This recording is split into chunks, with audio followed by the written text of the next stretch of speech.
তারকাদের ফ্যাশন মানেই ঝলমলে গ্ল্যামার আর স্টাইলের মেলা। তবে এরই মাঝে কখনো কখনো ঘটে যায় অপ্রত্যাশিত পোশাক বিভ্রাট। আর সেখান থেকেই শুরু হয় আলোচনা, সমালোচনা এবং সোশ্যাল মিডিয়ায় ঝড়। ঠিক এমনই এক মুহূর্তের সাক্ষী হলো পোল্যান্ডের ওয়ারস। 56 বছর বয়সী হলিউড সুপারস্টার জেনিফার লোপেজ সম্প্রতি অংশ নিয়েছিলেন একটি জমকালো লাইভ কনসার্টে। পারফর্ম করছিলেন প্রাণ ভরে, গায়ে ছিল সোনালি সিকুইনের বিকিনি টপ আর স্কার্ট। তখনই ঘটে অপ্রত্যাশিত সেই ঘটনা। গান গাইতে গাইতে হেঁটে যাওয়ার সময় হঠাৎ খুলে যায় তার স্কার্ট। ক্যামেরা ছিল সজাগ, মুহূর্তেই সেই দৃশ্য বন্দী হয় আর ছড়িয়ে পড়ে সোশ্যাল মিডিয়ায়। তবে পেশাদারিত্বে কোনো ঘাটতি রাখেননি জেনিফার। কোনো অস্বস্তি না দেখিয়ে তিনি পারফরমেন্স চালিয়ে যান আগের মতোই। পাশে থাকা এক সহশিল্পী দ্রুত স্কার্টটা পরিয়ে দেন তাকে। ঘটনার মাঝেও হাস্যরস ধরে রাখেন এই পপ ডিভা। মঞ্চে হেসেই বলেন, ভালো হয়েছে, আমি আজ অন্তর্বাস পরেছি, সাধারণত কিছু পরি না।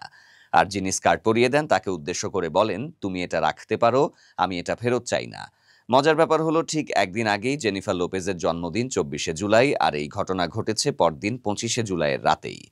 এমন জন্মদিনের পরদিন এমন ঘটনা জানিয়ে এখন সরগরম সামাজিক যোগাযোগ মাধ্যম। ইতোমধ্যে ঘটনাটির ভিডিও ক্লিপগুলো কয়েক কোটি ভিউ ছাড়িয়ে গেছে। শুধু একটি ভিডিও 24 ঘন্টার মধ্যে দেখা হয়েছে 1.5 কোটিরও বেশি বার। তবে সবচেয়ে বড় বিষয় হলো, এমন মুহূর্ত কিভাবে একজন তারকা আত্মবিশ্বাস ধরে রাখেন সেটারই দৃষ্টান্ত যেন দেখালেন জেনিফার লোপেজ। ভক্তরা যেমন চমকে গেছেন, তেমনি প্রশংসা করছেন এই তারকার পেশাদারিত্ব ও প্রাণবন্ত মনোভাবের।